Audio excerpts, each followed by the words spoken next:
Bajo la tierra donde los ojos no llegan, el jardinero escucha otro idioma. Es el lenguaje de la raíz, un murmullo lento, antiguo, que no necesita palabras. Allí no hay hojas ni flores, solo la intimidad entre la semilla y la oscuridad. Todo lo que arriba parece quieto, abajo está en diálogo. Raíces que se tocan, que se reconocen, que se entrelazan sin invadirse. Ese lenguaje subterráneo es la gramática secreta de la vida. El jardinero lo sabe. Antes de hablar al mundo, hay que hablar con la tierra, y la tierra responde en silencio, no con conceptos, sino con savia. Cada raíz es una oración que busca sentido, un verbo que conjuga la pertenencia. Por eso, el acompañamiento espiritual no comienza con el discurso, sino con el silencio que escucha las raíces del otro. Discernir, acompañar, amar. Todo empieza debajo, en la profundidad donde nadie aplaude. En hebreo, shoresh significa raíz, pero también fundamento, origen. En el Evangelio, cuando Jesús narra la parábola del sembrador, dice que hay quienes no tienen raíz en sí mismas. No se refiere a una debilidad moral, sino a una falta de interioridad. Están desconectados del suelo donde su alma podría nutrirse. La modernidad, con su ruido constante, ha hecho del ser humano un árbol de plástico, de aspecto verde, pero sin raíces. El acompañante jardinero está llamado a ayudar a las personas a reencontrar su suelo. Sin raíces no hay identidad, sin identidad no hay fruto. En el griego bíblico, risa es la palabra que nombra lo que une la tierra y la vida. Rizoma dio origen a rizoma, ese concepto que se retomó para describir los sistemas que crecen sin jerarquía, en red, con múltiples conexiones. En ese sentido, el alma humana también es rizomática, crece por vínculos, por encuentros, por afinidades invisibles. Las raíces son humildes, trabajan sin luz, sin aplausos, sin aire, pero sin ellas no hay árbol que se sostenga. En la mística cristiana, de hecho, el alma que ora es como una raíz escondida. No produce ruido, pero sostiene todo lo visible. Santa Catalina de Siena lo decía con sabiduría campesina: sumérgete en el suelo del conocimiento propio y hallarás en él la raíz de la humildad. La oración entonces es cavar, no para huir, sino para afianzar la vida en lo profundo. En árabe, asl designa la raíz y al mismo tiempo el linaje. Tener raíces es saber de dónde viene uno y hacia dónde crece. La crisis contemporánea es también una crisis de raíz. Seres humanos que flotan, que se desconectan de su historia, que no quieren recordar su suelo. Pero el olvido del origen seca el alma. Recordar no es mirar atrás, sino volver a beber de la fuente. Cuando riego mi jardín y toco la tierra húmeda, siento el pulso de las raíces.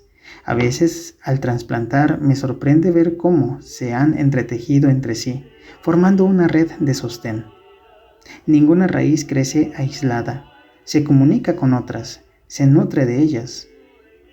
En el acompañamiento espiritual ocurre lo mismo. Quien acompaña no arranca ni separa, sino que reconoce esas conexiones invisibles que sostienen la vida de la persona. Cada relación, cada herida, cada esperanza es una raíz que pide respiración y cuidado. Los padres del desierto decían que el alma tiene raíces en dos direcciones, unas hacia Dios y otras hacia los hermanos. Si se cortan las segundas, las primeras se secan. Amar a Dios sin amar al prójimo es querer ser raíz sin tierra. Por eso, la espiritualidad auténtica siempre se encarna, siempre se hace tierra. En la filosofía oriental, especialmente en el taoísmo, la raíz es símbolo de estabilidad interior. El árbol alto crece del brote débil. La torre de 9 pisos comienza con un puñado de tierra, dice el Tao Te Ching. El jardinero acompañante aprende esta paciencia radical. Cultivar profundidad antes que altura, interioridad antes que visibilidad. En la psicología, las raíces representan el inconsciente colectivo, la herencia espiritual y cultural de la humanidad. Todo lo que somos, miedos, deseos, intuiciones, está arraigado en una memoria común. La tarea del acompañamiento es ayudar a reconciliarse con esas raíces, a reconocer en ellas no una carga sino un suelo fértil para crecer. La raíz habla un lenguaje sin sonidos. Es una comunicación de presencias, una sintaxis de pertenencia. El alma que aprende a escucharla ya no busca palabras. Siente el pulso de Dios en la savia de su vida. En la oración profunda el alma se convierte en raíz. Ya no pide, se enraiza en la voluntad divina. Y entonces todo florecer es natural, inevitablemente. El jardinero espiritual sabe que no se puede forzar una raíz. Hay que ofrecerle condiciones. Humedad, espacio, tiempo. Así también ocurre con la vida interior. No se puede apresurar la madurez espiritual. Quien acompaña debe saber esperar, como la tierra que no ve, pero confía. En las lenguas antiguas, radical viene de radix, es decir, raíz. Ser radical espiritualmente no es ser extremo, es volver al origen.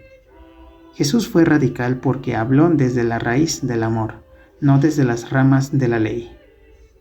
Hoy el mundo necesita más jardineros radicales, personas que hablen desde la raíz de la compasión, que acompañen sin máscaras, que no teman hundirse en la oscuridad del otro para ofrecerle sostén. Por ello, reflexionando, y ojalá que puedas escribir en tu cuaderno de jardinería interior, respuestas a las siguientes preguntas. ¿Cuáles son tus raíces más profundas? ¿Familiares, espirituales, culturales? ¿Qué parte de ti se ha desconectado de la tierra que la nutría? ¿Cómo podrías ayudar a otros a reencontrar sus raíces sin imponerles las tuyas? Termino con una oración titulado El lenguaje de la raíz. Nadie ve cómo hablo contigo, Dios escondido en la tierra. Mis palabras son savia, mis silencios humedad. Bajo el peso del suelo la raíz canta sin voz. Enséñame, Señor, a hablar como las raíces, abrazando, sosteniendo, callando. Que mi vida sea una lengua subterránea donde el amor pronuncie su origen. Hasta pronto.